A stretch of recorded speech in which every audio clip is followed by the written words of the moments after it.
Pour ce cours, nous allons utiliser un portfolio numérique au lieu d'un livre ou d'un cahier. Ce portfolio, ça sera un site web. Nous allons voir successivement pourquoi nous en avons besoin, son contenu, comment l'installer et comment ajouter ou modifier des pages.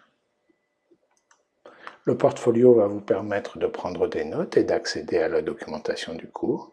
Il vous permet aussi d'enregistrer les travaux que vous avez à faire à la fin de chaque leçon.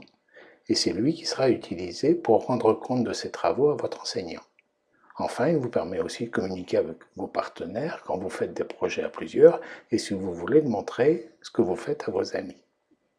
Pour illustrer ce que vous devrez mettre dans votre portfolio, je vais passer au cours et afficher la leçon 2.6 qui porte sur les algorithmes.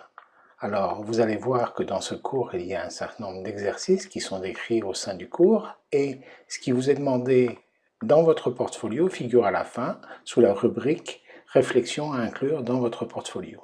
Ici, c'est un travail de groupe sur le pseudocode.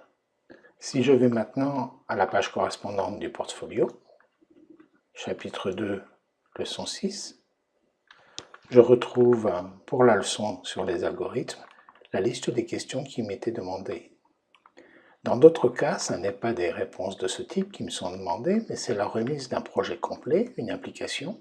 Par exemple, c'est le cas de la leçon 2.7, où on demande la description de l'application, une photocopie d'écran, la réponse à quelques questions, et ici le flashcode qui va permettre à votre enseignant ou à vos partenaires de charger directement cette application sur leur téléphone, et vous joindrez aussi le code et les fichiers annexes.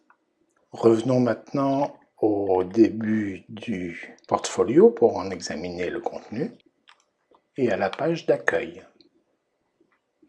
Dans cette page de garde, il y aura votre nom et une photo définie au moment de l'installation avec votre enseignant et au centre un certain nombre d'icônes qui donnent accès à des utilitaires, par exemple un accès direct à la création de programmes Adminventor, un accès direct au cours en ligne et d'autres utilitaires, par exemple pour accéder à la documentation ou à des utilitaires comme la création de QR code.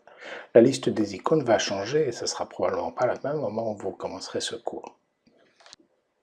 Dans la colonne de gauche, vous allez retrouver le plan général du cours, chapitre 1, chapitre 2, 3, 4, 5, etc. avec dans chaque chapitre une page correspondant à chaque leçon. Par exemple, la leçon 6 du chapitre 2 que nous avons vu tout à l'heure et dans laquelle vous devez apporter des réponses. Au niveau de la page d'accueil, vous trouverez un certain nombre d'informations générales comme les règles à suivre pendant ce cours. Vous serez invité à vous présenter ainsi que votre équipe avec qui vous allez faire des projets à plusieurs. Et vous trouverez également un certain nombre de guides sur la manière de construire votre site web, de configurer votre tablette, etc. En particulier, comment soumettre un projet ou une vidéo. Enfin, il est possible que votre enseignant vous demande de faire des travaux de lecture personnelle et vous trouverez ici des questionnaires sur différents thèmes.